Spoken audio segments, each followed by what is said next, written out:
إنني وست بالإله المهين من جميع الأذى وكل لهين إنني وست بالإله المهين من جميع الأذى وكل لهين إنني وست بالإله المهين من جميع الأذى وكل لهين سالبا همتي لربي تعالى راجيا سافيه بما همين ماسكا بالكتاب مسك دليل بيد الخالق. asalaamaaleykum mbooloo mi commencé mbir yi donc liñ fi dajale woon tey am na luñ fi def lu sopp suñu borom mooy wàcce kaamil ñi nga xam ni ñooy suñu way dawlu yi te bokkoon si ñun ñuy gërëm ñi wàcce kaamil bi yëpp di gërëm sëriñ ñu ñëw tey ji fekke si ko dooleel ko taaral ko xale yi ngeen ko doon defal ça fait plus de 20 ans ñoom ñoo ñu koy defal yàlla day yokk rek ngeen ñëw ren ngeen yokk ci mbir mi xale yi itam am xel torop jël yëpp teg ko seen loxo ñu ngi leen di gërëm di leen sant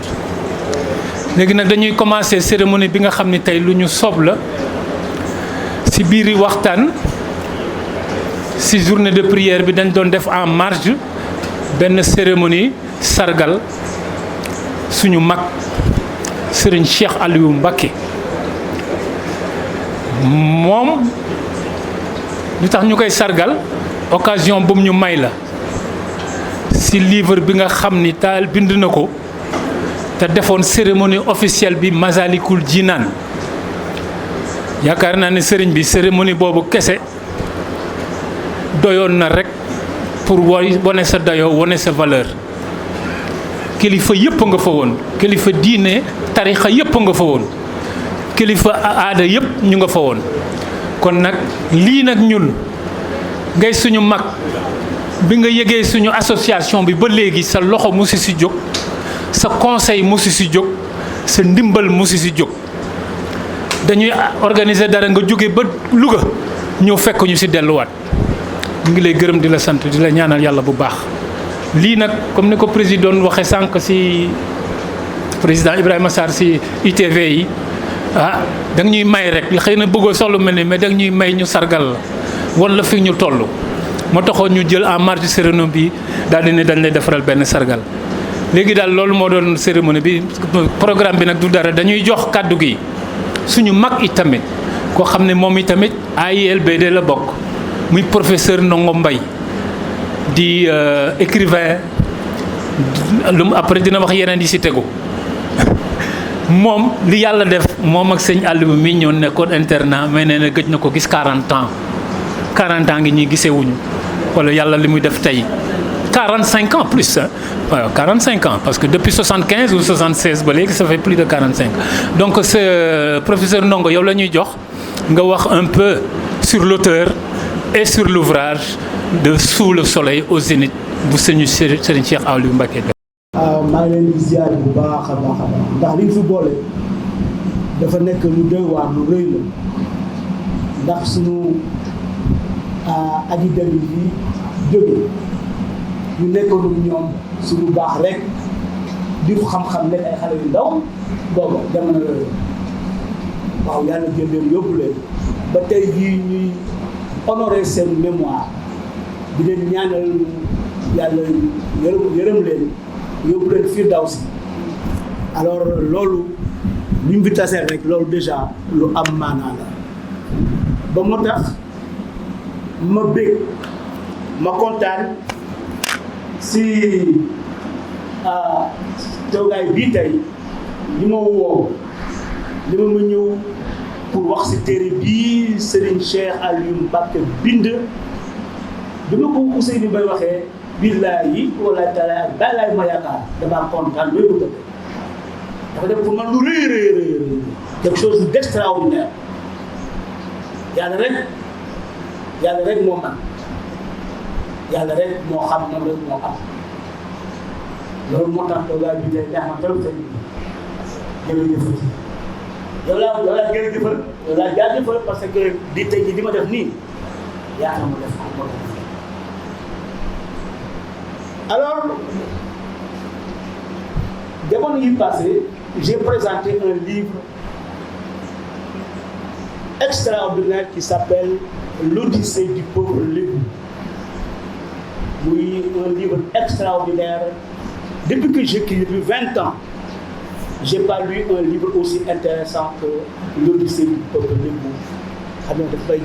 Ça m'a appris. Des berges de la Mésopotamie jusque dans le peuple dravidien en Inde, le peuple tamoul, Bonin Deme ak gis le Tchoubalo, la rencontre dans le Fouta le Tchoubalo, Bonin Dougué dans la région du Cap-Vert par la porte de Diender. Une véritable odyssée comme celle de Homère, l'Iliade et l'Odyssée. Le devoir, c'est le total. On est de vos filles. Alors, en parlant du livre de mon ami et frère, je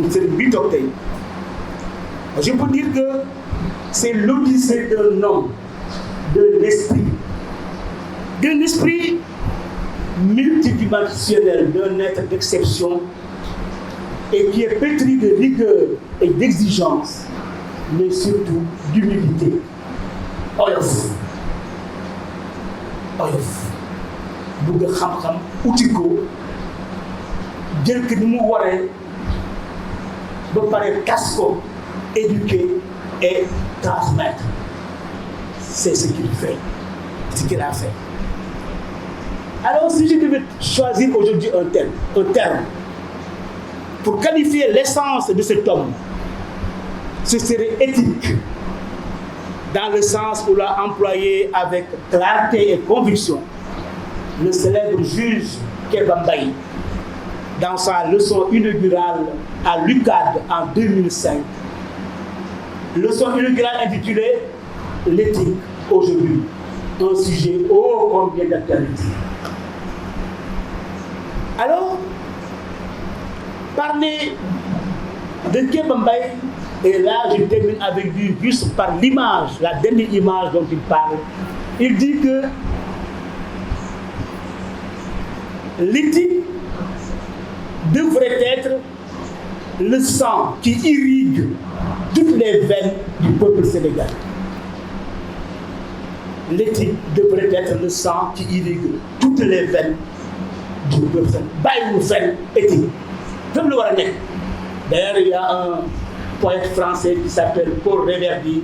et qui disait que l'éthique, c'est l'esthétique du dedans. Mu ne éthique mooy li rafet jekk ci biir nit ki. Et c'est ça qui doit nous guider et c'est ça qui guide sunu sang bi tedd bi toog à notre côté. Alors, tout cela, il le fait dans un incessant voyage entre la tradition et la modernité. Il a su trouver un équilibre entre la tradition et la modernité. D'ailleurs, pour lui, c'était une exigence. Et dans son credo, d'éduquer et de transmettre, fidèle à son désir d'écriture, je dis bien son désir d'écriture,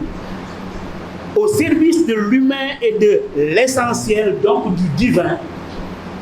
dans un moment d'éveil et d'élévation, Serigne Cheikh Aliou Mbacké a écrit une œuvre magistrale, une œuvre lumineuse, une œuvre de lumière, qui est le sanctuaire du verbe noble, en ayant toujours à l'esprit l'édification cultuelle et l'éducation culturelle. ñaar yëpp la boole. Mais comment pouvait-il en être autrement par rapport à l'écriture quand on est de la descendance de Serigne Cheikh Ahmadou Bamba qui a tant écrit? Comment peut-on échapper à ça, à l'écriture? Et il n'a pas échappé à cet appel de l'écriture. Et c'est ça, j'ai tendance à dire, chaque fois qu'on m'invite dans les médias, ou quand je fais des conférences dans le monde entier, j'ai tendance à dire que le chemin n'est pas le cheminement. Le chemin n'est pas le cheminement. C'est pourquoi c'est sous la chaleur du soleil au zénith que Serigne Cheikh Aliou Mbacké a choisi le cheminement de l'engagement, avec comme essence et comme corollaire le don de soi. C'est un homme qui se donne, qui s'est donné et qui se donnera toujours, parce qu'il a compris la noblesse, l'importance du don de soi. Ce qui explique que cet entrepreneur qui est résilient, je dis bien résilient, est un homme au service de l'humain, de l'humanité, de l'humanisme, et donc c'est aussi ce qui fait de lui un vrai bâtisseur, un infatigable constructeur, en somme, un éminent humaniste. Et dans les terres sacrées de Tindodi et de Darou Naïm, dafa liggéeyal Bamba, deful dara lu ñu dafa liggéeyal Bamba, dafa liggéeyal Xaadimu Rasuul, dafa liggéeyal Sëriñ Bamba en transcendant toutes les frontières entre toutes les tarixa. Il me rappelle toujours Sëriñ Abdoulaye Thiaw Laye, xalif, dont d'ailleurs un des enfants s'appelle Cheikh Mbacké, qui est d'ailleurs aussi l'homonyme, le même homonyme. Je connais très bien, c'est Cheikh Bamba, Cheikh Mbacké. Et il me rappelle toujours ça parce que c'est des gens qui transcendent les frontières des tariqa. Et ça pourquoi? Parce qu'ils vont du particulier à l'universel. Parce qu'ils vont de ce qui est dans le temporel pour aller vers le spirituel. Si nous revenons à l'esprit de cet esprit fécond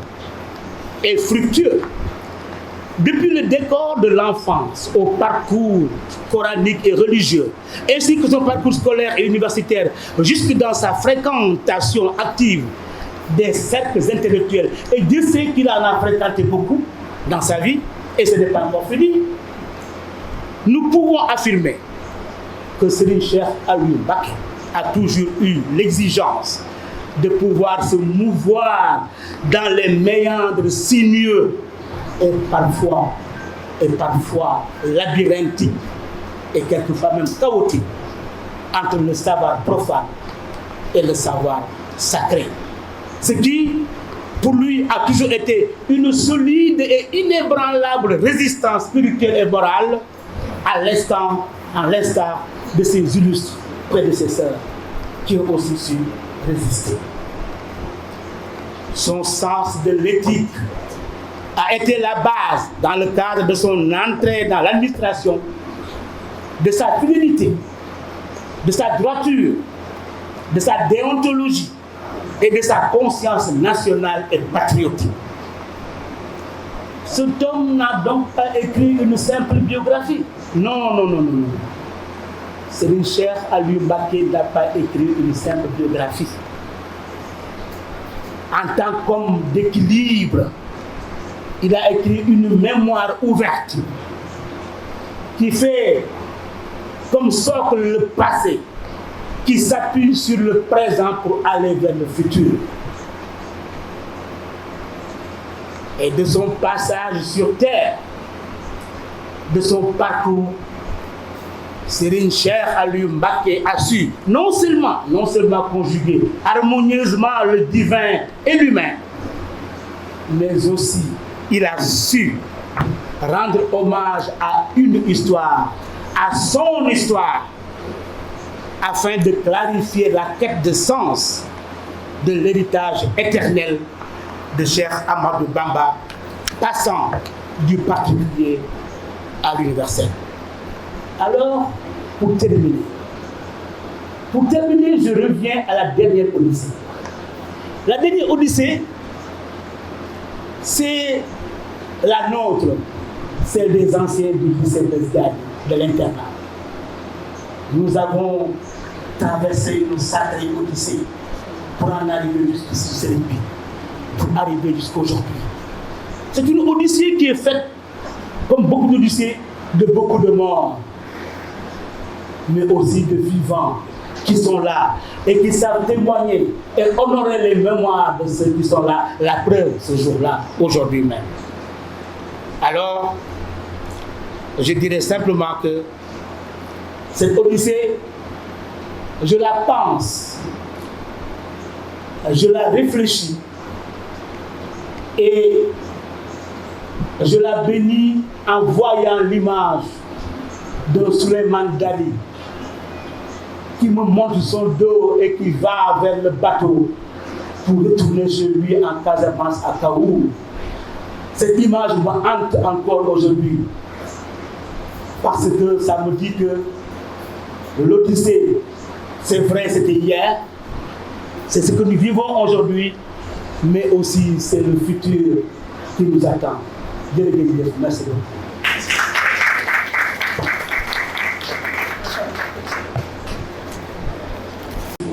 grand soo ñëwul woon daal dina doy waar quoi parce que ñoo xam ne ñu présenté suñu sëriñ suñu mag mais def nga ko si ku ko xam def nga ko ku am xam-xam si li mu bind ku am xam-xam si li mu wax donc ñu lay gërëm di la sant vraiment ñaari Odyssée yi nga wax vraiment métaphore bu mag la donc ñu lay gërëm di la sant léegi nag dañu bëgg ñu présenter auteur bi ak livre ñu ñëw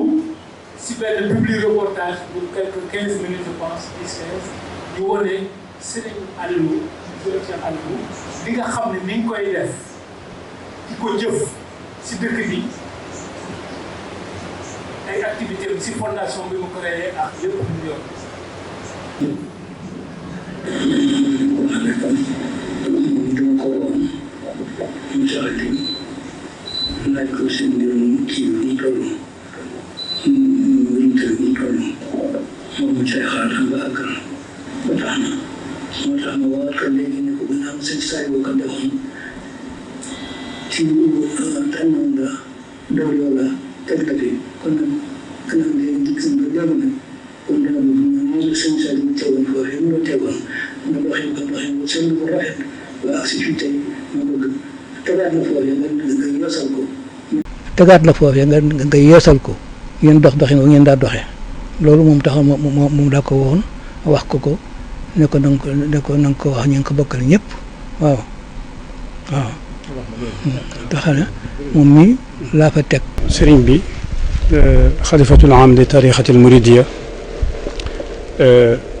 mbooloo mii ma àndal ñuy waa kër Serigne Touba lépp di ñëw sa njaboot ñooy ñëw tey di la ziar di ñaan place bii nga toog tamit place su Serigne Touba nga gën fi yàgg képp ku fi mas a jaar te naal yooyu yëpp ñoo la jiitu woon nga àggale seeni naal boole ci say naal te nu fekke ko ci sa ginnaaw ñii ma àndal tey mooy ñi nga xam ne bi ma Serigne Saliou Mbacké joxee ndox mi ñoo àndoon ak man guddi ak bëccëg digal ko seeni taalibe di ca dox di ca wax ba fépp fu ma sa egg ñoom ñoo ko fa eggale kon bi nga ma sante ñu yoraat ndox mi ci sa ndigal tan sawar ci lool te bëgg ci te di ñaan nga ñaanal ñu ci ba na nga ko bëggee nu defee ko nu raw sa njort. alhamdulilah rabbil alamin ñu delluwaat sant yàlla bu baax a baax ndax xam ngeen ni que biñ dikkee ñu ngi dox wàllu oto boo xamante ne manqué na Touba ba tax am na jafe-jafe loo xam ne boo amee équipe bi nekk Touba te Ibra Fall nekk fi duñ ko mën a liggéey li fekk oto bi jógewul Louga ñëw suñu borom def na tey ci taxawaayu Serigne Cheikh Aliou oto boobu egsi na tey Touba lan ko na xam ne ne bu njëkk bu problème masaan xew Touba ci wàllu forage yi faaw ñu xaar ba équipe bi jóge Louga ñëw document defar te lenn waralu ko lu manqué oto loolu suñu borom def na ci ak njàpp ndal ba loolu lépp tey suñu borom saafar na ko. Cheikh Aliou mi ngi koy leeral xam ngeen ne bàyyi nañ xel bu baax ne kuréel jaayante yi li ko tax a jóg mooy jëlee ndox mu neex ci biir Touba dugal ko ci biir Touba ñaari machine yii nag moom li ko tax a jóg mooy xam ngeen ne ndox mu neex bëri ñu ko jëfandikoo Touba wante lépp ci ndox mi kat day am machine yoo xamante ne buñ ko traité ba mu neex daa am lu ciy dañ te loolu daa baax ci wér-gu-yaram te loolu duñ koy defaat tax nag Serigne Cheikh Aliou fas yéene monter machine yi ngir mën a loolee mën a wàññi ko ci askan bi ñu mën a agsi ci ndox mi mën ko jot ci lu yomb ba tey nag ñu indi leen beneen visite boo xamante ne waa Indonésie dafa nañ ko ci Serigne Sidi Makhtar te bu ñu dikkee mu yebal leen boo leen Serigne Djili Mbacke leen ànd leen moom dem Serigne Cheikh Aliou ngeen waxtaan fa lu jëm ci wàllu ndoxam Touba ñoom nag am na ci ay xalaat yoo xam ne waxtaan nañ ko Serigne bi kon mbokk ñu maas àndandoo seetaan li nga xamante ne moo di jotaay bi nga xam amoon na foofu ci kër Serigne Cheikh Aliou. French government to help in this particular issue for the water.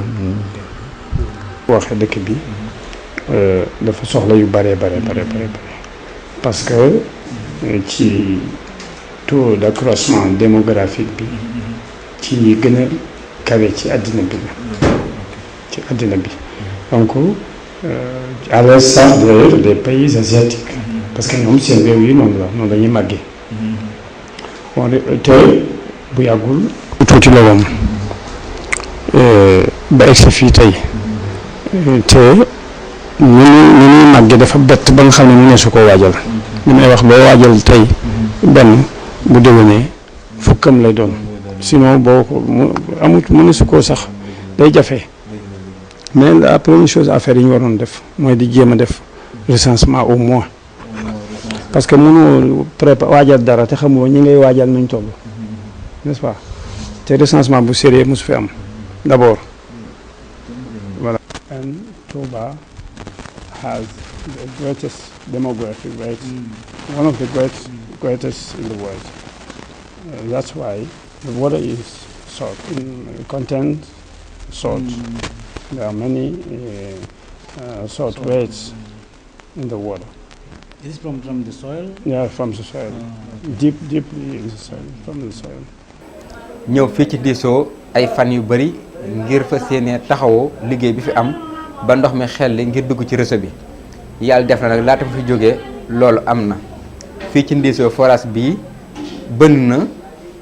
dugal nañ ko ci réseau bi Serigne Mountakha la ñuy séntu fii ci barab bi nag muy maa war xamante ngeen gis ko noonu barab la boo xamante ne Serigne Sidi Makhtar machine yi fi nekk moo ko joxoon Serigne Cheikh Aliou jóg ci pas-pasam ak pasam équipement war rahmate jëf ci ay millions ci kuréel jaayante yi ñuy joxe ba liggéey bi sotti ba Serigne Mountakha ñëw tey fas yéene ko ubbi muy loo xamante ne dañ ko tàmbalee ci ndoxum Touba lépp luñ ci jëlewaat lu nekk ci day demaat ci ndoxum Touba la jëmaat ngir gën a dooleel ndox mi ngir gën a kàttanal ndox mi préfet sous-préfet ñoom ñëpp ñu délégation yi daal fenn fu nekk nit bàyyi ko ne fi ak mboolem Cheikh si ak soxna yi teewee jotaay boobu noonu suñ fi jógee nag fas yéene àndoo dem ba Daaru Salaam Darma ngir teg fa xeeru tàmbali liggéeyum ndoxum Touba. Serigne Saliou daf ñu ko joxoon ne na ngeen dimbali taxaw ci ndoxum dëkk bi jàppale gouvernement ndax yàq gi bari na da ngeen di fàtt bën yi waaye da ngeen ko weesu. kon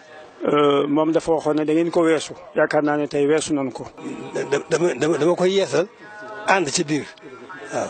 dama koy yeesal ba noppi ànd ci biir rawatina ci nag yow waaw ndax yow. loolu si taxawaay bi ci pàggute fi sëñ Tuubaa la bokk ndax sëñ bi lu mat a fàggu na ko te tey ñii nga bokkal sëñ Tuubaa amul kenn ko xam ne nii nga ko yore mën na ko yore dëgg la kooku am na lii man waaye lii moom ci pàggute fi sëñ Tuubaa rek la bokk waaw ni nga war a liggéeyal sëñ Tuubaa ci wàll yëpp lii moom ak jagle la. asalaamaaleykum wa rahmatullahi wa barakaatu. tey jii di alxames yem ak fukki fan ci weeru koor di le 16 mai ci atum 2019 ñu ngi ci dëkk bu sell bii nga xam ni moom moo di Tindodi di Husnul Mahab ci bés bu am solo di bés bi nga xam ni xalif général kullu murid Cheikh Mouhamadou Mountakha Mbacké ñëw na ko fii ci Tindodi ngir di gane si doomam xaritam di Serigne Cheikh Mbacké moom Serigne Aliou Mbacké dëkk bi li di Tindodi nag di dëkk boo xam ni am na taarix lool ci yoonu murid ndax ku tedd ki Cheikhuna Ahmadul Khadim moo joxoon digal taawam ba Cheikh Mahamadul Moustapha al Karim mu sancoon ko ci atum 1914 yemali wutoon ko ak dar lii lay waral foo ne Serigne Ahmadou Mbacké Tindodi gi di ci topp moo di dàkkantalam lu féete ci dëkk bi nga xam ni moom moo di Tindodi ngir sàmm ndono li bokk na ci bëgg-bëgg way juróom ya ak maamam ji ko sancoon ci ndigaleel Cheikhul Khadim di Cheikh Mahamadul Moustapha Serigne Cheikh Aliou bi mu ñëwee ci dëkk bi li mu fas yéene njëkk a def mooy yaatal dëkk bi taxawu dëkk bi ci lépp loo xamante war na fee am mu mel ne bokk na ci Serigne Saliou Mbacké courant bi fi nekk moo joxoon ko mbaa tamit fexe ba lépp loo xamante ne teel bi yitte woon ko mu taxaw ci wante Serigne Cheikh wax ne bokk na ci ab liggéeyam nag li mu koy doore mooy tabax juma fii fi Tindodi daal di nag jaay këram ci Ndakaaru tàmbalee ko liggéey bi Serigne Mountakha tegoon xeer wi ci le 16 mars 2009 déclaration bu njëkk mooy kenn bu mu wër naan Serigne Cheikh nee na ngeen jox ko lim ci jumaa ja noonu la ko defee demul fenn toog fii la toog ànd ko ay taalibeem ba liggéey bi sotti tey jii bañ fas yéene ko ubbi. mbokk yi jumaa ji ngeen di seen moom la Serigne Cheikh Mbacké moom Serigne Alioune tabax fii nga xam ni moom moo di Daaru Nahim ginnaaw nag bi mu tabaxee jumaay ju yanji jooji nga xam ni moom la amal ci dëkk boobu bi nga xam ni moo di Husnul Mahab di Tindodi. dafa am buur Maroc ay leçon yu muy organiser délégation bi nga xam ne Serigne Saliou Mbacké yàlla yokk leeram moom la yónnee woon moom mi mu teewoon ci la ko gis mu indiwaale fa téere bu màgg boobu di Masalikul Jinaan di téere suñu sëriñ muy maam Cheikh Ahmad Bamba moom lay tudde sëriñam mu jommal leen waar leen fu mu gën a jommale ñëpp gën a waar ñëpp biñ ko invité ci foire internationale bu yëngatu ci wàllu mbay ak lu aju ci mbiri mbay communication ba mu fa def xam diineem jommal na nit ña. ginnaaw jumaay Tindodi ak jumaay Daaru Nahim fii ngeen di seen moo di Toucar di dëkk boo xam ne mi ngi nekkee ci Chine fii it Serigne Cheikh Mbacké moom Serigne Alioune am fi kër ak li nga xam ne moom moo di daara waaye itam tabax fi jumaa ji nga xam ne moom ngeen di gis ci jàpp na lu xaritam ki nga xam ne moo di Arona Coumba Ndoffène Diouf. fii ngeen di seen moo di Touba Loyenne di daara yi Serigne Cheikh Mbacké moom Serigne Alioune fii nag kuréel gi nga xam ne moo di OXI organisation Khadimul Moustapha te Serigne Cheikh Mbacké moom Serigne Alioune jiite ko professeur El Hadji Niang di secrétaire général bi ñoo fi doon amal li nga xam ni moom moo di bés bi nga xam ni bésub ndimbal la woon te moo di faj doomu aadama yi jox leen ay garab ci luñ dul fay dara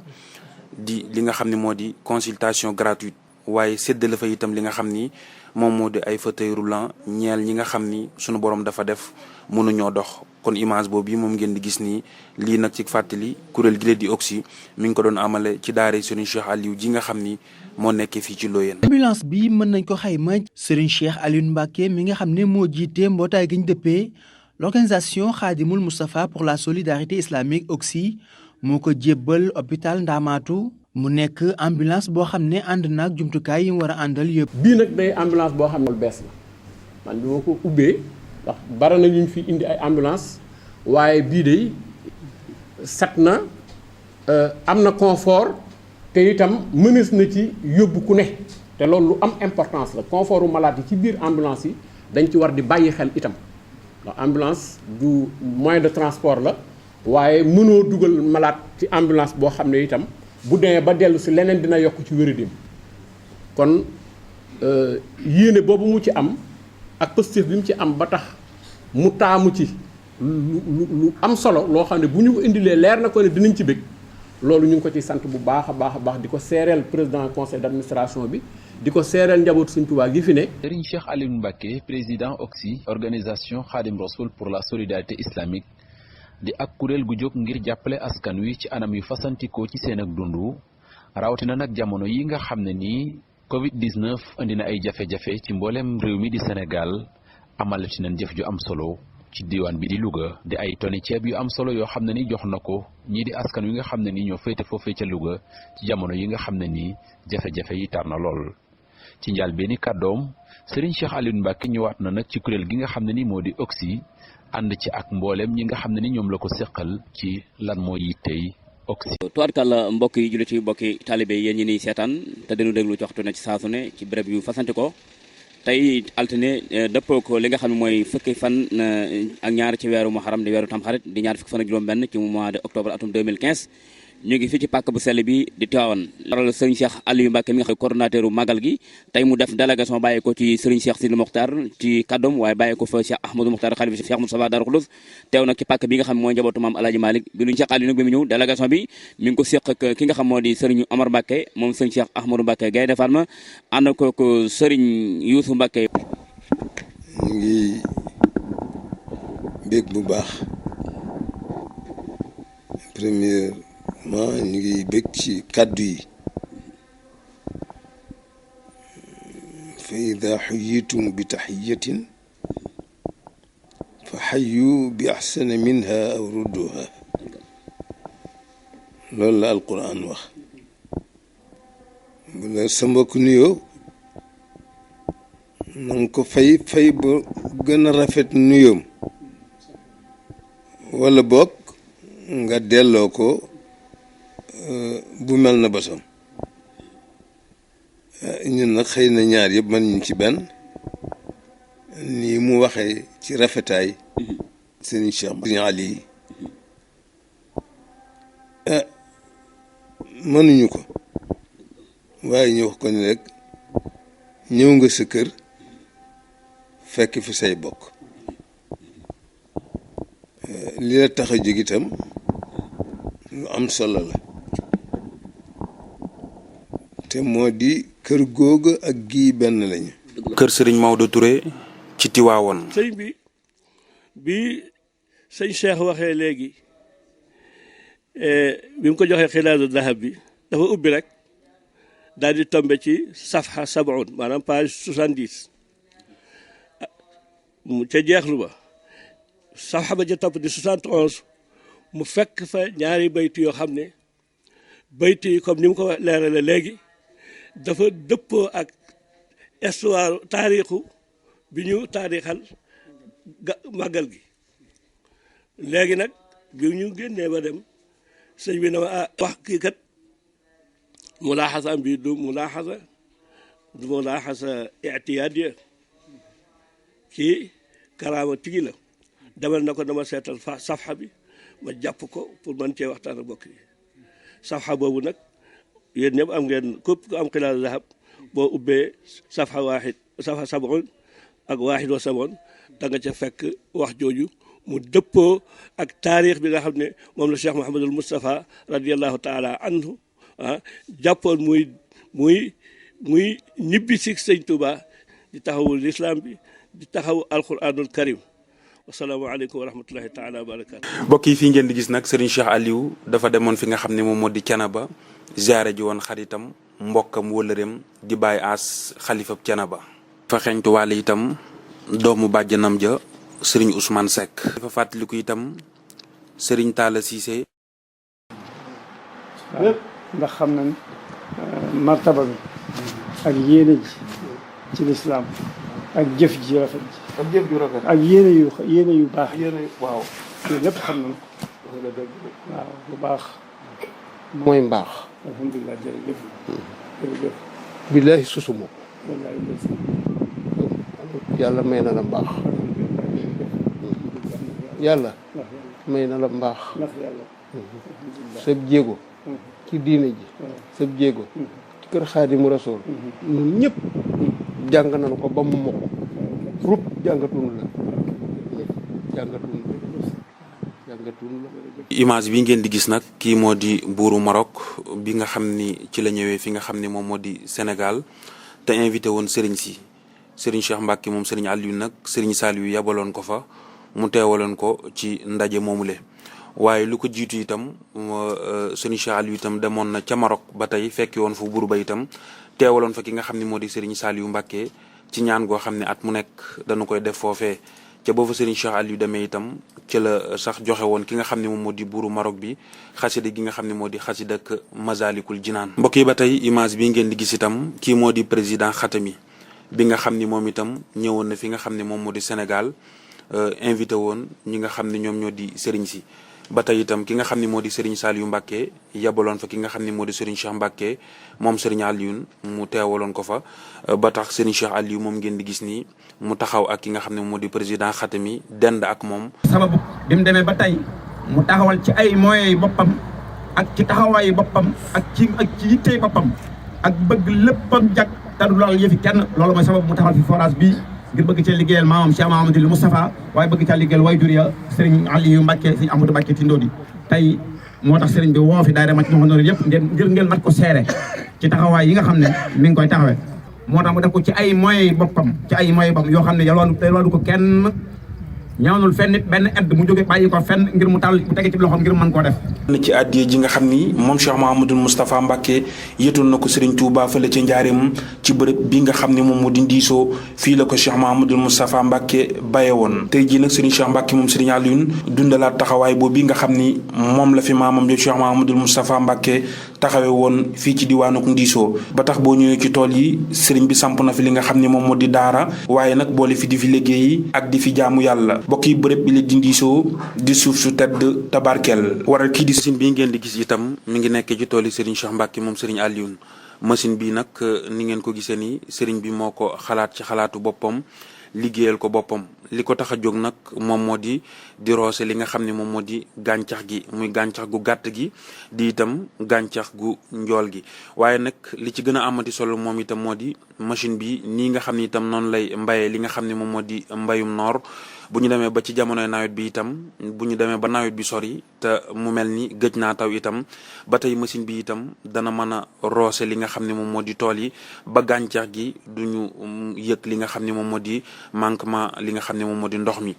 Serigne Cheikh Mbacke moom Serigne Alioune di jëmm joo xam ni ku ko xam lenn rek nga ko xamee te moo di liggéey konte ci li nga xam ne moom moo di aw ñaqam maanaam liggéey dundee waaye itam boole ko ak jaamu yàlla waaye di créer itam li nga xam ne moom moo di ay emploi te moo di jox liggéey ndaw ñi ngir ñu liggéey mën a jariñu mën a itam jariñ seen njaboot ba tax boo agsee ci tool yi nga xam ne moom moo di Ndiso bokk na ci mbay mi nga xam ne Serigne Cheikh Mbacke moom Serigne Alioune mi ngi ko fi amal moo di mbayum noor ak li nga xam ne moom moo di mbayum nawet di maanaam mbayum tey image yi ngeen di gis itam lii mi ngi xewoon fa nga xam ne moom moo di Mali ci Tombouctou ci gàmm goo xam ni ki nga xam ne moom moo di président Moammar Kadhafi moo ko fa woote woon waaye ginnaaw bi mu ko fa woote itam invité woon ci itam sëriñ si mu mel ni nag ñi nga xam ne itam ñoo bàyyikoon fii la ci Sénégal àndoon nag ki nga xam ne moom moo di président Abdoulaye Wade demoon ci gàmm googule waaye nag ci délégation bi nga xam ni ñoom la fa sëriñ Saliou Mbacke yabaloon ki ko jiite woon di Serigne Cheikh Mbacke moom Serigne Alioune àndoon nag Serigne Cheikh Awa Balla Gueye ak ki nga xam ne moo di imam Salihou Silla ñu teewaloon fa ki nga xam ne moo di Serigne Saliou Mbacke Khadim Rasoul foofee ci Tombouctou ca Mali. ngeen gis Serigne Cheikh Aliou Mbacke nii ci biir avion bi muy ñëw ñu koy laaj ci image bi noonu muy tontu ba tey lii itam mi ngi xewe woon ci yoonu Tombouctou woowule. ñu leen ci ay seede ci yoon wi. a'uuzu billahi mina shaytaani rajiim bismillahi rahmaani rahiim. la hawla wala quwwata illa billahi al-ali al-azim. Serigne Saliou moo ñu yabal ma ànd ak Serigne Saliou Silla ak Serigne Cheikh Awa Balla Gueye ñu ànd ci avion présidentiel ñëw Tombouctou ndax li ñu yëkkati muy juddu yonent bi sallallahu alayhi wa sallam te Tombouctou symbole la boo xam ne carrefour la boo xam ne ñoo ngi seetlu ne en 1324 fu ñuy wax Mansa Moussa ginnaaw bi mu jógee Baytullaahil Haram la ñëw fondé benn république islamique ginnaaw loola muy dox ba ci Askiya Mohamed ci 1493 la ñëw fii moom itam fondé un empire boo xam ne empire bu rëy boo xam ne empire islamique la kon yooyu yëpp ay jeexit la ci wane ne Tombouctou symbole la ci islam kon nag buñ ko tànnee man fee waxtaanee di fi ayal juddu yonente bi sallallahu alayhi wa sallam mooy wa'tasimu bi hablillahi jami'an wala tafarraqu ndax kilifay diine yi fi daje yëpp saafonte gën a xamante gën a minante te loolu mooy Sénégal jàmm ci kon loolu kon Sénégal moo ñu ñor bu ñu jógee Sénégal Afrique moo ñu ñor ñoo wax ne gàmm gi gàmm bu mucc ayib la gu spécial la goo xam ne wax dëgg yàlla ñu ngi sant yàlla di sant Xaadimu Rasul ci lim ñu ci boole ndax Xaadimu Serigne Saliou képp fu ñu ko woo ci lislaam ma nga fa fu mu nekk lislaam a nga fa te sunu sang Xaadimu Rasul dafa wax ne ta'simuhu bi sunnati yaquduna lil jannati kon ñoo ngi sant bu baax ñu fi ne ñëpp di leen sant yéen ñi di ñaan yàlla def Sénégal jàmm ju sax te dakk te yàgg ci daraja Muhammad sallallahu alayhi wa sallam di ñaan Serigne Saliou yàgg ci tëwét kon te jamono bu nekk sëñ bi mën na ko soxla kon bu fekkee sëñ Cheikh Aliou toll na ko foofu kii ni mu ko jegee ak ñi mu baree ñu mën a yónni mu bëgg wan sëñ Cheikh Aliou fi ma la teg naa jël ki ma gën a jege ki may ëpp li may koy soxla nga xam ne bu ma doon jóg nii sax dokk bi moom laa koy jox mu téye ko ma yónni ko ci mu indi xéewal gii mu fi indi kon loolu day wanewaat ak taxawaayu sëñ Cheikh Aliou ci dëkk bi ak ci réew mi ak ci taalibe yëpp jërëjëf Mbacke. di ko ñaanal sëñ Cheikh borom ëtt bi nag sunu borom may ko fanu gudd loolu ànd ak wér bu nu amee jataayu toog nëgë ni moo nu ko may ndax nëgë ni daana fekk noo ngi ci àll bi ñii ngi rooti ñii ngi taxani ñii ngi wuti bojji yooyu yëpp yàlla dogal na suñu borom def na ci jàmm ak salaam ndax demoon nan ba bu ñu rooti sax ku ne ci kër gi yow dong yaa fi nekk boo fi bàyyee gone yi sax duñ am lu ñu naan ndax juróom benn weer nga lii ko nga ëmb ko di ñoddi ak buum wëlbatiku jaaxaan ak moom xam nga loolu moom yàllaay borom sutura rek waaye mënoon naa ci ak gaañu waaye nag loolu lépp sunu borom ak yàlla ak Serigne Cheikh teggal nañu ko xiifunu marunu di ñaanal Serigne Cheikh Aliou moom Serigne Moustapha suñu borom kàttanal ko te yàggal ko fii suñu kanam ba naal yi mun bëgg naal mu eeku ni ko suñu jotam di sant yàlla baax tamit ci fii ci Daaru Anwar nag boo ko déggee mooy santaan yi nga xamante ni moom la Serigne Cheikh Aliou maye woon ci daaw yaakaar naa diggante ak booba léegi yaakaar naa ne ñaari at wala at ak gannaaw ci lay toll mën na ni kon yaakaar naa ne ku fi ñëw da ngay jàpp ne ban fi nekk ak léegi war naa mat fukki at wala fukki at ak nangam ndax biñ fi nekkee ci santaan bees yi la yàlla dogaloon sëriñ bi indi fii salari yi ngeen gis mu commencé ko ci biir dëkk ba ñu fii ci Daaru Anwar nga xam ne bu guddee foo waay toll day xam ne quartier bi mooy Daaru Anwar ndax leeral gi mu leeral waaye loolu doyu ci mu toppatiwaat courant bi mu ñëwee wax dëgg yàlla kenn ku nekk amul benn dërëm boo xamante ni def nga ko ci li ñoom ñoo andi seen matériel seen lépp topp kër ak kër installé ko loolu tamit buñ ko amee ginnaaw bu ñu ko sant yàlla Serigne Cheikh Aliou lañ ko sant ndax loolu rôle boobu moo ko siyee dox ko ba andi ko ci fii ci quartier Daaru Anwar loolu eggu ci tamit télé bi xam ngeen ne ay jamono ni mu mala woon doy na waar loolu tamit waaye ci ak baaxam ci ak lijjanteem ci ak dogom moo tax mu toppatoo télé bi jëlee ko ca fële naan palaaye ba andi ko fii ci biir Daaru Anwar nga xamante ni amatuñ jafe-jafe aw yoon ndax boo xoolee fii ñeent fukki dërëm ngay paas aller retour mu yóbbal ba marché wala ba jumaa ja andi yàlla loolu kon néew na ci sancaan yi nga xamante ni. ci daraji Serigne Cheikh Mbacke ibnu Serigne Aliou Mbacke ibnu Cheikh Modou Moustapha bokki julli yi bokki taalibe yi noo ngi leen di nuyu kenn ku ne ci sa tur ak sa sant yéen waa Daarul Abraar man Aliou Ndiaye njiitul quartier bii maay waxtaan ak yéen ndax fi mu nekk nii day junniy kër yu tegal mi ngi ci sama loxo sëñ Cheikh def ma chef de quartier bi kër yooyu mu fi def itam lépp da koo maye ñu dëkk ak moom mu yërëm lu dimbale nu ndax yéeneem ci jaam ñi ak xalaatam ci jaam ñi wallahi as mun ñu ko fay xanaa di ko ñaanal yàlla na ko suñu borom yàggal yàlla na ko suñu borom gàttandu ci bëggam yàlla na ko suñu borom dolli kartan yéeneem yàlla na ko suñu borom mottalil ba mu jëfe ko nu kawe njort ni mu ko yéenee jëfe sant Serigne Touba bu baax di ko santaat di sant Serigne Cheikh Mbacke mu Serigne Aliou ci dëkk bu tedd bii ñu nekk muy Usnul Mahab Tindoo mu nekk nii mooy ñu wax Madinatul Abrar moom la ko sëñ bi tuddee nga xam ne at yi ci ginnaaw rek la ko maye joxe tawfiixe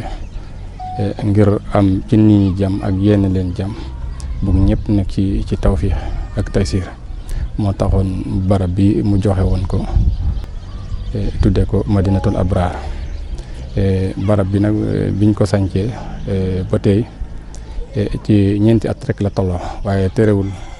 sëriñ bi dugal na fi ndox dugal na fi courant njëkk fi duggee sax panneau solaire yooyu nga xam ne moom it lu jafe la loolu la fi njëkk a dugal tali bi itam mu jële ko poulailler ba fii ci biir dëkk bi te lépp nekk naal boo xam ne maam Cheikh Moustapha moo ko naaloon te mu fas yéene eggale lépp rek fas yéene lépp Cheikh maam naaloon fii mu fas yéene ko def ko boo def lu kawe njortam ñu ngi koy ñaanal mu eggale naal yooyu yëpp ci barke Serigne Touba. ñu continuer ba ci fii ci première phase bi nekk tey Tindodi biñ koy tàmbali maa ngi fi ba nag ni biñ fiy ñëw tuuti la woon ñu tàmbali juróom-ñetti junniy kër matoon na ko ñu dem ba ñu def 8 ans 10 ans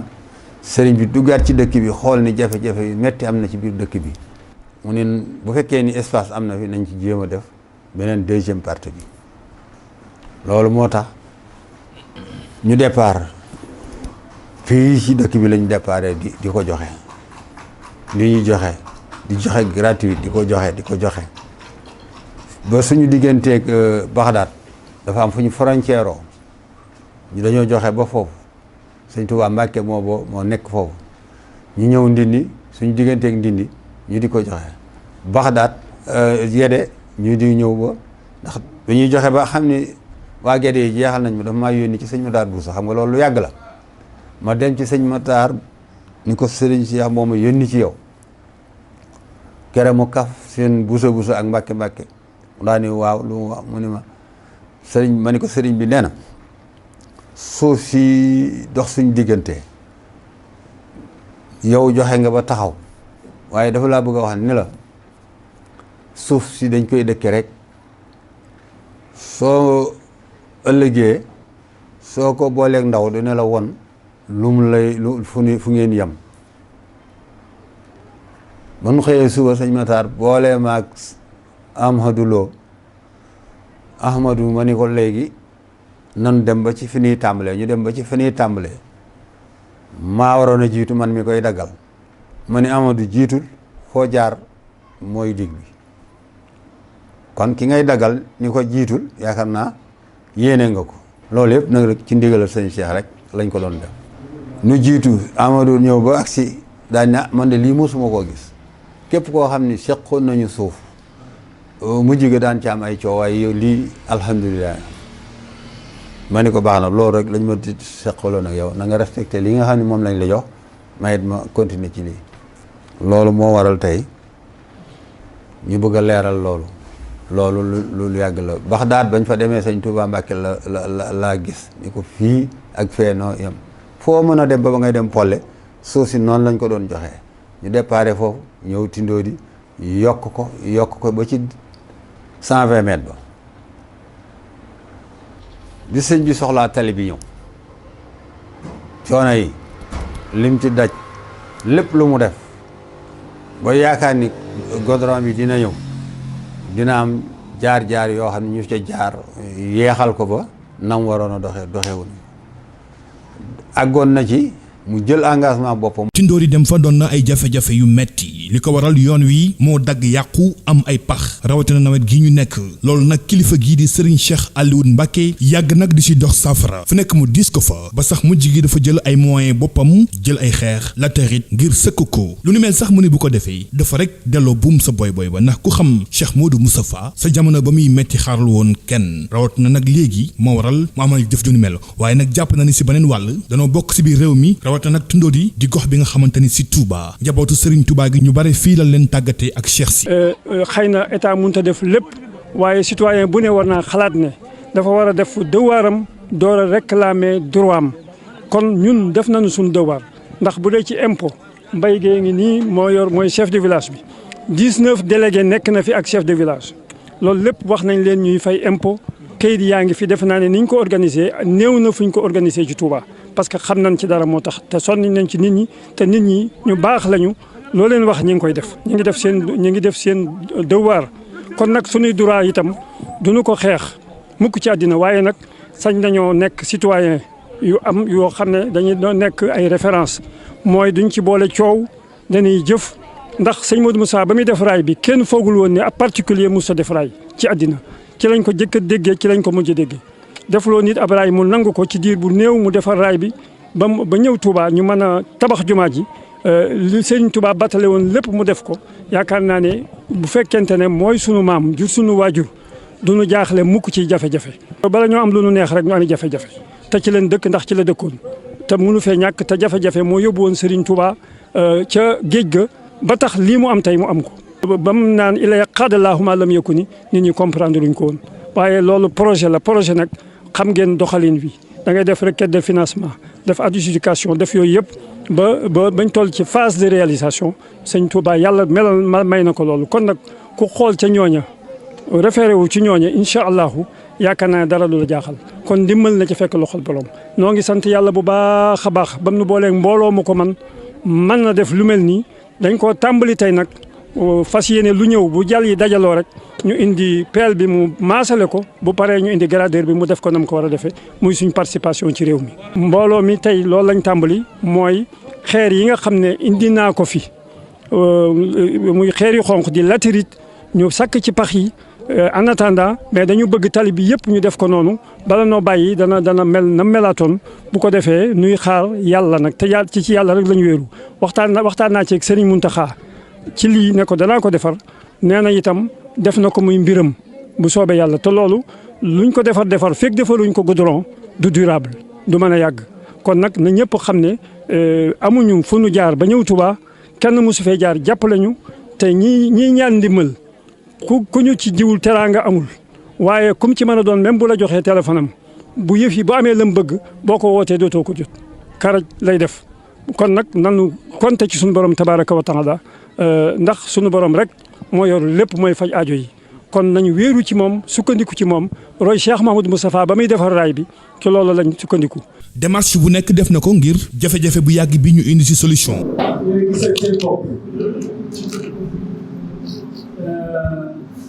suñu ñëwoon rek ci dañuy sargal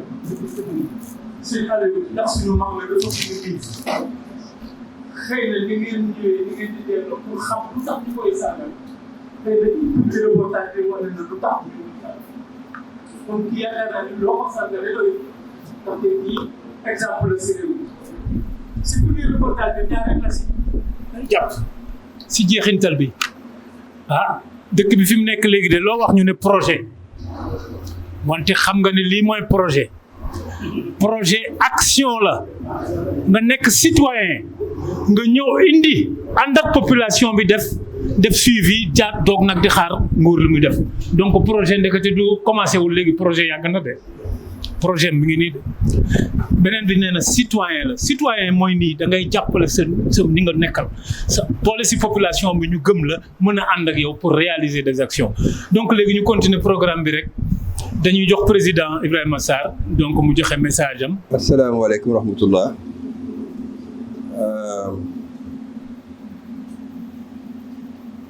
man li ma ciy wax du bare wax naa ko ci presse bi déjà xam naa ni sama mag du dama ko demander autorisation parce que man defe naa c'est la première fois ma dégg sëñ Aliou wax pendant 1 minute ci mission film bi maa koy door a dégg waxuñu ko nag pour ndax sunu mag nga mais dañuy wax rek ndax ci nit ak yéen ak boromam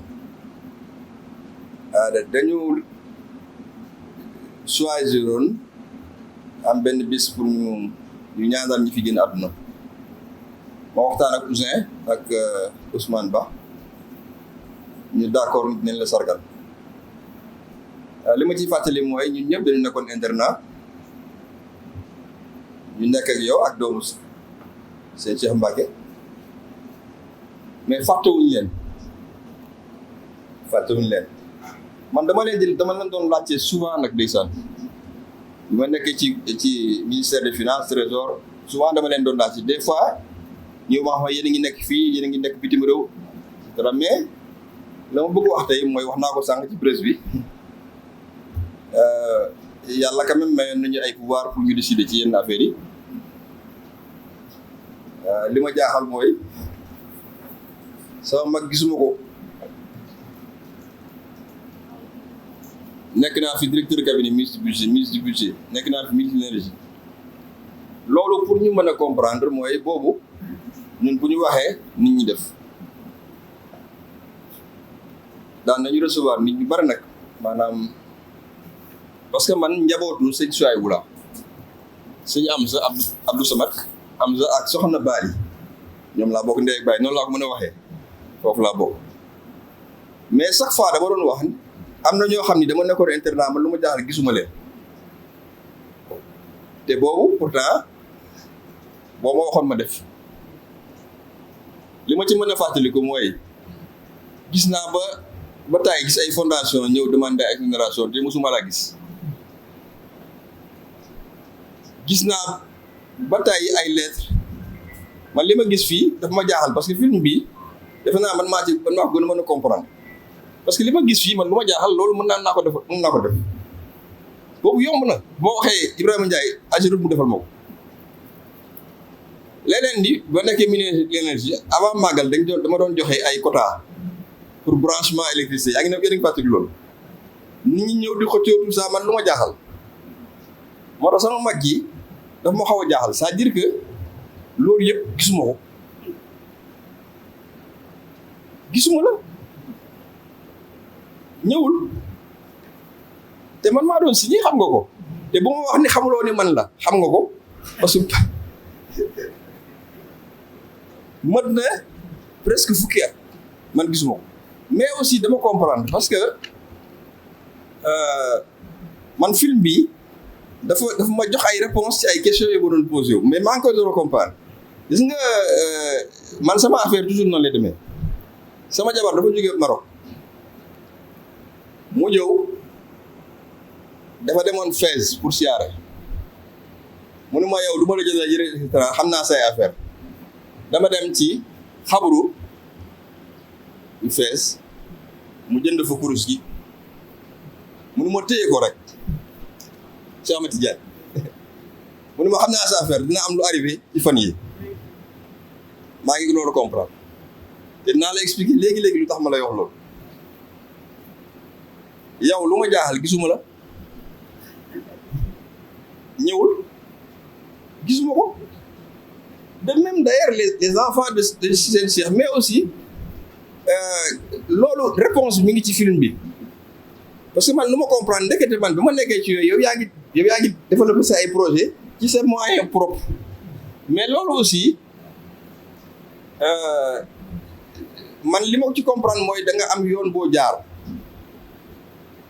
parce que film bi ko xool ak xel dina comprendre développement à la base la te li ngay def man comprendre naa bu baax li ngay def xaalis bi day lew population yi ñu wan nii ñoo ko mérité li ci des yow da nga def li rek Serigne Touba xam nga man dafa am ay paroles yoo xam ne fan yi dafa ma jàpp sama xol Serigne Touba waliwu la Serigne Touba bi ko sëñ Modou Moussa fekkee fu mu tëdd yàlla jël ko dafa wax ñetti baat yoo xam ni ku nekk war na ko comprendre dafa ne ko yaay gor fi mu tëdd yaa am jom yaa mën a muñ dégg ngeen wax jooju Serigne Touba dafa ne ko yaa am jom yaa di gor yaa mën a muñ loolu man chaque jour dama ciy réfléchir ma ni xamuñu Serigne Touba mosuñu ko gis physiquement mais xam nañu kan la pourquoi may wax loolu c'est que yow li ngay def nii man comprendre en fait yow li ngay def c'est le mouridisme authentique parce que am na plusieurs mouridisme am na mouridisme loolu nag li ko indi man xaw ma lan la parce que sa famille aussi man à partir de maintenant ji laa ko gëstu nag pour xam yow yaay kan pourquoi lii am parce que ñun aussi noonu lañu mel fii ay intellectuel dañu xam nga waa président ñu mel dañu am xel bu yaakaar dañuy xool film bi nii rek comme ça déedéet fa am dañuy gëstu nag après pour xam lu tax lii man li ma comprendre tey moo yow fi ngay jaar da ngay seet la voie du mouridisme authentique maanaam retour aux sources leneen lu ma jaaxal mooy kurus gii sëriñ bi dafa am lu ma jaaxal man dañ ma confier bi ma réglé problème mu ndoxu Touba benn groupe marocain bu tudd Imi groupe moo ma ko confier demoon naa sax ma ni damay dem ci sama mbokk yi suñu am suñu Souhaïbou ak Bali après ma ni non naa xaar xam nga lu tax ma la koy wax kii dama la ko jox addiya mais nag devant témoin dafa am lu ma lay ñaan projet boobu ma jàpp fi nga toll nii man yooyu ñoo ko war a def je sais pas si vous avez compris moo tax sama jaar li ma waxoon maa ngi doon comprendre ba ni fan yi yaa si question du ma xam lan la maa ngi comprendre naa fi dossier bi dinaa la ko jox ngoon man li ma jam yow ak sa frère bi li ma la wax nii xëy na peut-être li may wax ni peut-être mënul leer comme ni ma ko bëggee wax ñun am nañu xaalis bi am nañu projet bi dañu bëgg def ay forage à Sadio virage de Sadio yaa ma gën a xam dañu bëgg def régler ko on a tout parce que il faut ngeen xam dara Sëñ Touba ndox mu dem foofu suufu Touba ndox kese la loolu baatin la ci suuf noonu ndox kese la napp bi fa nekk mën na dund ci Sénégal Marocain yi soosi nañ ko ba gis ko napp bi mi ngi Sadio man dëkkuma foofu yéen xam ngeen li ma wax ñun am nañu xaalis bi man dem naa ba gis laxat ka dem naa ba ci moom gis naa ko fii ci VDN bi ma waxtaan ak mu ne ma yow de boo ci jàppee rek et cetera mais dama am benn problème moo tax tey jii la ko yàlla réglé ñi ma doon waxtaan ni gouvernement ñoom dañ ma ni non mënuñu jël yëpp yóbbu ko Touba wax jooju rafetul dégg nga wax jooju tey nag dañ ko réglé tey jii problème boobu dinañ ko réglé xaw ma da nga doon waaj reposer wala lan mais fu mu nekk nii am nga mission lii devant témoin suñu frères yi parce que fii ñun ñëpp ñoo bokk ndey ak baay naa la jox dossier bi li ma lay ñaan foofu laay terminé man damay dem Angleterre bëgg naa day ba may dem nga dédicace sama doom di nga ci naa la jox turam nga di ma jox ko ma ne ko sa mag papa moo la ko jox naa dellu si xam naa fin de semaine bu ma ñëwee foo mën a nekk dinaa la fekk parce que li may dégg nii ay canal yu Kayoor xawma leen je sais pas comme ça loolu gëm naa ko gëmuma ko te dama lay wax dara nag foofu laay terminer ku régler problème mu ndoxu Touba boo dee suñ Touba di xam nga fu mu la yóbbu non merci. xam naa ni man de xam naa ne wax ngeen seen biir daal wax bi daal am na ay cax am na lu nekk si biir ñu bàyyi leen ko rek te yàlla na ko suñu xam naa ne ay yéene la donc yéene yooyu yàlla na ko suñu borom mottali donc léegi nag dañuy jox kàddu gi suñu mag Serigne Cheikh Aliou mu am lu mu sànni si mbooloo mi ak si association bi ak ñi nga xam ne ay rakkam lañu ànd ak moom defal ko lii te xeeb ko trop. auzu billahi min asheytaani rajim bismillahi rahmani rahim wasalaatu wasalaamu ala ashrafi alxalq sayidina muhammad ibn abdillah wa ala alihi wa sahbihi wa xadimihi wa man ihtada bi hadihim ila yawmi ddin. Mes chers camarades, mes chers amis, permettez-moi tout d'abord de commencer par une pensée pieuse et une prière pour nos camarades disparus, qui sont le motif premier de notre rassemblement aujourd'hui. Qu'Allah les accueille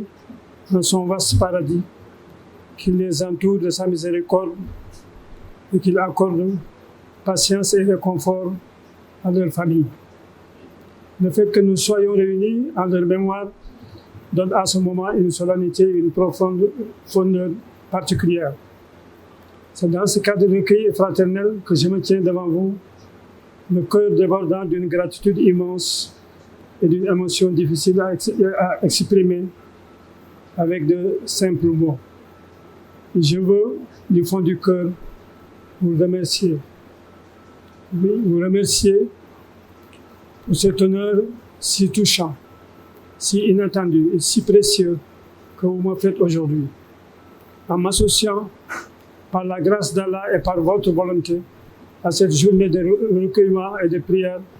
en marge de laquelle vous célébrez ce grand Njukkal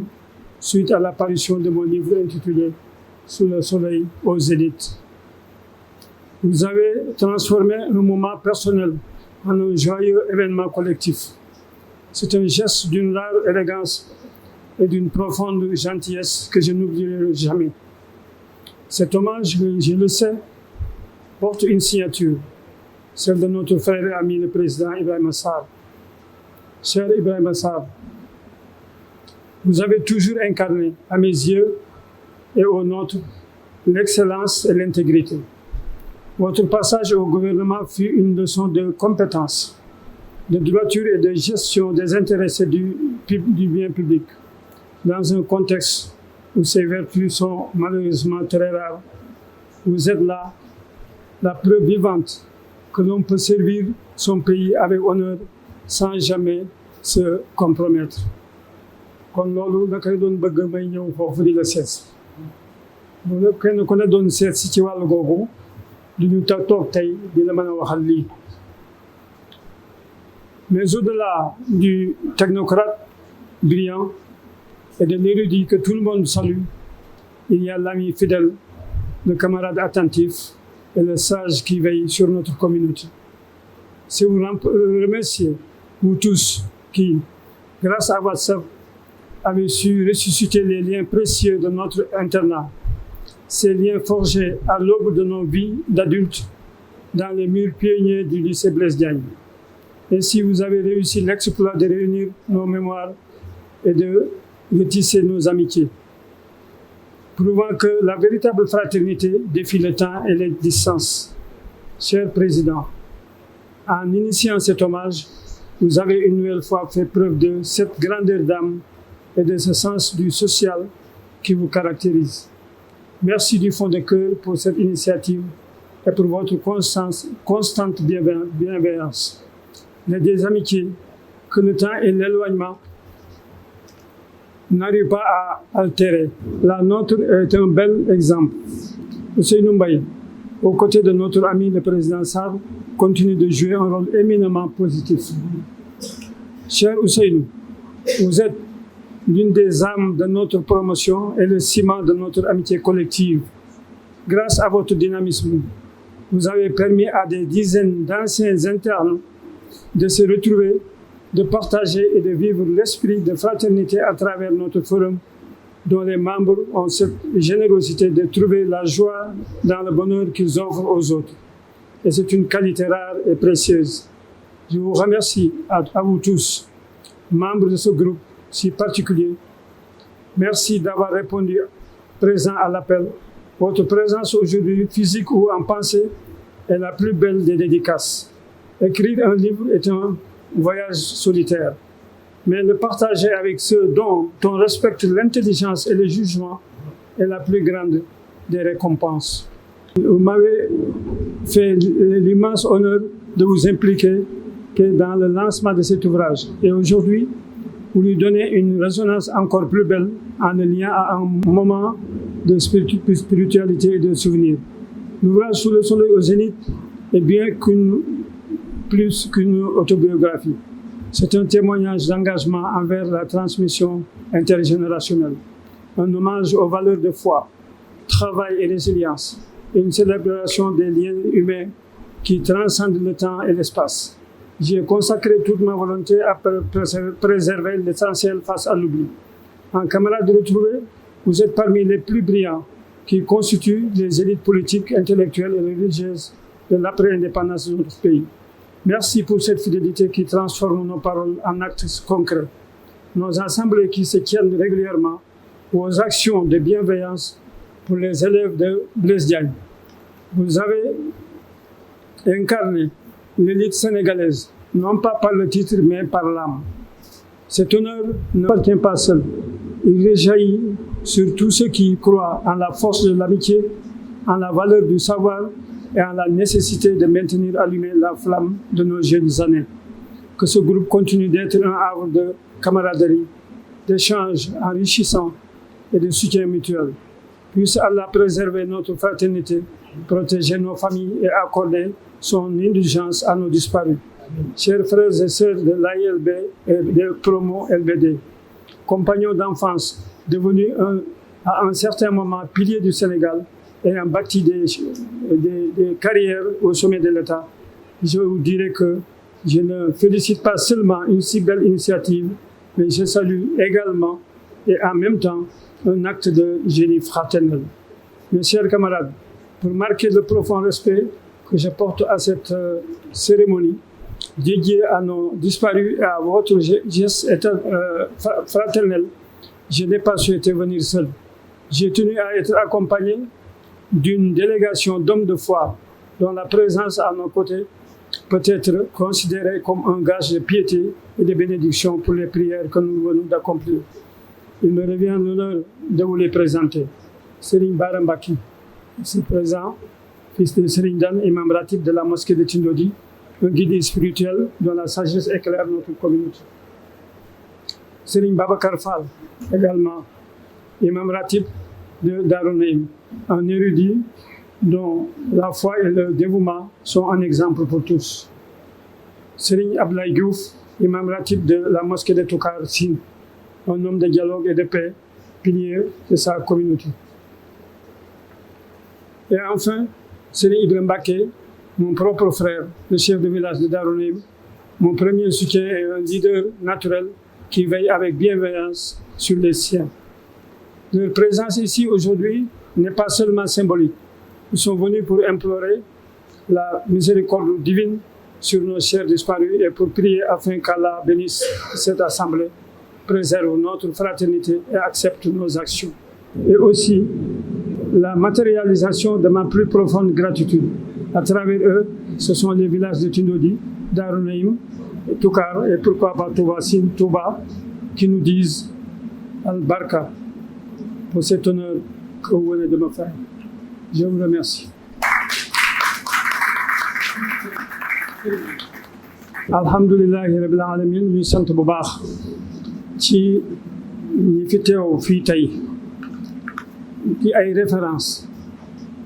ndax kenn koo ci jël ci yéen mën na kër mën na mbedd mën na pénc mën na réew loolu waxin la waaw ndax kenn ku ne loolu moo nekk ci sa xol ndax ni ñu def président Ita dajale nekk groupe moo am loo xam ne yàlla def na ko ci ñun te mosu ko def feneen ci àddina depuis que le monde est monde moo di la découverte de l'internet ak WhatsApp yi def naa bu du woon ak moom pour ñu dajaloowaat nii dana xaw a jafe lool te loolu mosul am ci àddina loolu war koo sante suñu borom tabaraka wa taala war koo sant li ñu war a sant yàlla bari na lool ginnaaw ba loola ñu def ci utilisation judicieuse bu baax a baax a baax a baax jëriñoo ko nañ ko war a jëriñoo moo ni booloo xam nañu ñëpp ñoo bokk ndey ñoo bokk bàyyi yàlla ba mu nuy boole ca Blaise Diagne booba mu ngi ko bindoon ci aras booba mënuñ ci dara kon dañ ñoo boole ñu war a mel ne ñu bokk ndey ak bàyyi te man noonu laa ko gisee yàlla baax na nag bañ amee kilifa yu mel nii nga xam ne wax dëgg yàlla woyofal lañ seen bopp ba nga xam ne kenn ku ne da nga leen ñeme ba mu delloo siwaat nañu meloon ca ba nuy xale nga xam ne dara wuute wu ci alhamdulilah dara wuute wu ci lépp dafa gën a baax gën a rafet kon yàlla ba mu ñu mayee xel la wàccoo ak ñun doomu aadama bi Serigne Touba Serigne Mouhamadou Moustapha dafa doon sol yu doy waar di saqal bopp di def lu ne pour bañ koo diir mbagg mais daf ko ba mu ñëw mu ne ko loo fi gis lu ne am na ko ko féetewoo yow li nga war a féetewoo mooy nga nite dafa am solo trop ci doomu aadama kon ay nit yu nite ngeen man foofu laay bu wax nite rek sama xel day dem ci Blaise Diagne waaw nga xam ne yor nañu secret réew mi ñoom réew mi daanaka ñoo ko yore ñoo yor àddina foofu dem ci lu baax am fa ñu fay def dara da nga fa fekk koo xam ne jaaroon na Blaise Diagne bu baax a baax a baax kon alhamdulilah loolu dañ cee war a sant yàlla bu baax ñu nekkoon fa nekkin wu rafet bu nekkin wu rafetul woon duñ mën a daje itam tey kon loolu itam ci la kon président li mu wax nii man damaa jàpp ne nit ki da ngaa war a xool li ma ko waxee léegi xool lan mooy sa devoir nga def ko boo nekkee ci devoir bi yàlla mën na laa dimbali am na keneen koo xam ne yaa koy tane la nga waroon a jël nga féetale ko kooka jël wàllam ci li ngeen bokk ci réew mi loolu mooy doon yërmande te loolu mooy indi jàmm yaakaar naa ne loolu ku ko defoon dana baax waaye bu kenn ku ne bëggee jël wàllam te defoo sa devoir kenn ku ne bëgg a xëccoo Sénégal day li fi mag ñi bàyyi ëpp naa sorel ci ñun war nañ ci référence la boo xam ne war nañ koy garder suñu bopp waxtu ne ndax tubaab bi dafa ñëw xañ ñu suñu culture jéem noo xañ suñu culture jéem noo def ay déracinement waaw def ko nag ci condition yu métti fekk nit dëkkam nga bàyyi féetale ko gannaaw wax dëgg yàlla wut sax ay intermédiaire yoo xam ne kenn ku ne bu nga waxee da nga xam wut ay intermédiaire seen diggante ak ñoom ak ñun nga xam ne sax bëggu ñoo traité ñun directement loolu xeeb nit weesuwu ko bu ko defee dëkk bi Sénégal jàmm rek moo fi mel ne ndax yàlla dénk nañ ñu mag ñu baax mag ñi ñoom ñëpp baax mag ñi ku jàngale suñu borom jàngale ni ñuy liggéeyee amoon jom am ngor am teraanga waaw lii mu ne sëñ Modou Moustapha moo ko wax Serigne Touba waaw bu àgg ci ne ko yaa am ngor am jom mën a muñ loolu sénégalais bu ne say kilifa def nañu jikko yooyu ci yow jéem nañ ko caa def bu ci saxoon day gën a baax waaye li ñu jëriñoo ci internet li ngeen jëriñoo ci internet bari na ñoo xam ne safaan ba la ñuy jëriñoo ba bi ñuy def ay ravage mi ngi yàq rek te Sénégal àgg na foo xam ne buñ fexee ba lii ñu mag ñu bàyyeel ñu sowe ko réew mi dana sowe ba ci àddina bi laa wax àddina bépp jàmm fii rek lay am wala fi lay jógee di jàngale jàmm ci àddina bi ndax li xew léegi ci àddina nit ki lay def lu mu gis rek parce que man ban tàmbalee ak léegi lu mat juróomi génération man dama wax ne am na ndax progrès technique bi ni mu gaawee bi ordinateur yi door a am ña ca newoon di ca wax bu ñu génnee yeneen façon découverte booba génération la bokkul ak ba ca tegu bu njëkk ñun génération dañuy yaakaar ne da ngay dund ba 70 ans 80 ans génération door a am ay génération fi ne yu jaxasoo yoo xam ne comprendre leen tawuñ loolu aussi yaakaar naa ne lu mat a def étude la pour réew mi mën a gën a mën a jag ñu gën a mën a comprendre moo tax dama cee constaté ñeenti yëf mooy loolu xew muy réseaux sociaux yi da nga ciy gis dara wala nga dégg dara néew nag nit ki li nga dégg ci moom muy lu rafet ka koy dégtal du ko dégtal ci nu mu rafete bu ko defee ñu daal di koy gëm muy benn ñu gëm ko ñaareel ba mooy nit ki fu la sa xol fa nga toll ci xolam fa la lay attee du ci seet suñu borom tabaraka wa taala muy ñaar ñetteel ba moo di comme xaalis ak daraja moo xew ku munta jaar ci sa kaw jàll rek def la noonu te loolu ñaar yooyu rek ñaar a ko mën a répondre mooy giiroo ak buuxante ku munta giiroo ak buuxante bokku ci ñaar yooyu te ku munta jaar sa kaw jàll def la am noonu ñeenteel ba mooy lu garaawati lu nit ki jàpp ne ëppale nga ko rek mu añaane la ko yooyu ñeent mag ñi def nañ lu ne pour yooyu jóge ci réew mi lii fi xew léegi nag ci internet bi ak ci réseaux sociaux yi dafa mel ne lu ko bëgg a delloo si loolu nag mën nañ cee jël saafara bu ñëpp royee ci yéen ci forum bi ak yiñ fi waxanteeg yiñ ci yéenante ak way dawlu yi liñ leen defal tey jii di fàttaliku démb di xalaat ëllëg di jàngale tey loolu buñ ko defee yaakaar naa ne danañu bare bari danañ mën a nekk ñun nekk nañu référence boobu nekk ngeen référence boo xam ne bu ci nit ñi xoolee loola rek moo ko fi mën a dindi loolu bu dul looloo day mel ne soow moo jël nga jël toq deret def ko ci biir soow mi moom am na wax dëgg yàlla sénégalais yi nit ñu baax lañ waaye nag lay yàq moom bët la koy fatt du ko gis te mën na koo jege lool mën naa ne ci xef yi kon alhamdulilahi rabbil alamin noo ngi dellu di sant bu baax ndax am moom ñii dañoo gëj a gisee man na 45 ans waaye bi nu gisee dafa mel ne démb lañu mujj a gisante alhamdulilahi rabbil alamin docteur Sarr maa ngi koy sant aussi dama fay dem France daaw foofa rendez-vous xaw a jafe lool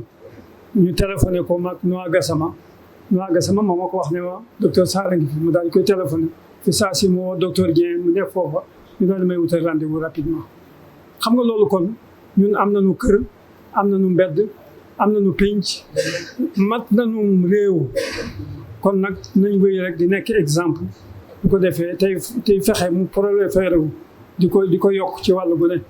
bu ko defee bu kii royee ñuy royante rek dana mas a daj bu ko defee alhamdulilahi rabbil alamin ñoo ngi dellu di sant bu baax sëñ Ousseynou ñoo ngi lay sant bu baax sa taxawaay rafet na man de yaa ma delloo si xamal ma ne ma lii am na te xam naa ne bari naa ci morom moo tax ma wax ko léegi waaw loolu nag du lu tuuti waaw santal ma itam président itam bu baax maa ngi koy sant di ko gërëm li mën a wax fii da lu bari ndax am na lu ma xam ci moom te jàngaluma ko waaye xam naa ko ci moom waaye nag du lu ñuy wax fii lu ñuy wax xam naa ko bu baax waaw kon nag yàlla ko yàlla jàppale ñu ñëpp ci lépp lu ñu sumb rek yàlla leen yàlla jàppale. kon daal ñu ngi dellu di sant ñëpp kenn ku ne nag xam ne dafay gudd ne boo mënoon a jaar ci turam waaw mbooloo nag mooy ñu kenn ku ne mbooloo bépp nekk ci li mbooloo bépp nekk ci kenn ku ne te loolu moo am fii moo fi am loolu lañ gis ñoo ngi leen di sant bu baax ñu leen di ñaan itam ñi nga xam ne bëggoon nañoo ñëw te egsi wuñu ngeen santal ma leen gërëmal leen way dawlu yi ñu ñaanal suñu borom xaare leen àjjana bi jaahi Seydou Diop ñu ngi sant ñëpp di gërëm ñëpp wasalaamaaleykum wa rahmatullahi taala jërëjëf donc léegi nag dañuy passage nag ci cadeau bi nga xam ne symboliquement dañ koy jox suñu sëriñ Cheikh Aliou président ñu ngi lay woo pour nga ñëw donc ak sëñ Aliou donc ñu def remise cadeau yi donc daal war ñu wone ko daal mi ngi nii donc sous le soleil au zénith bi nga xam ne moom la bind ak naataalam ñu jox président donc mu jox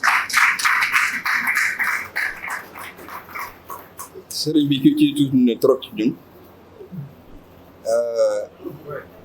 xam naa ni yàgg nga am trophée mais bii moom fii lañ ko jëlee suñu xol li ma ciy yokk mooy kii laa bëgg mu jox ko waaw sëñ Bara laa ko sëñ ñëwal gaaw sëñ jox ñëpp